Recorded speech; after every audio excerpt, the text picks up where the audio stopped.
Good afternoon, everybody. Thanks, Karoline.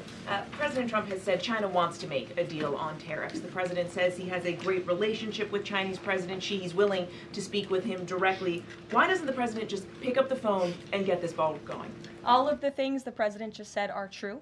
The president, as I said from the podium just a few days ago when I was up here, would be gracious if China intends to make a deal with the United States. If China continues to retaliate, it's not good for China.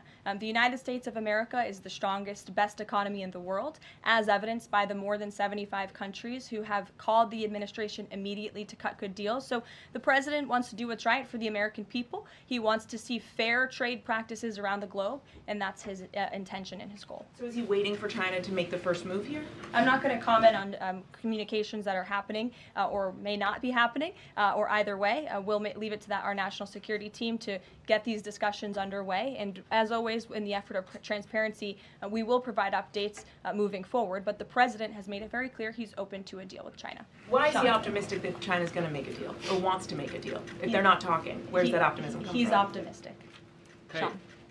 Look, the tariff rate on China remains where it was yesterday, at the 145% level. The president made it very clear when the United States is punched, he will punch back harder, and he hopes to make a deal that benefits the American worker and our companies that have been ripped off for far too long, and he's finally taking bold and courageous action to do that. You know, taking on China is, in the terms of trade and tariffs, is something that both Democrats and Republicans alike have spoken about for decades. President Trump is finally doing it. Have a great weekend, everybody. Thank you.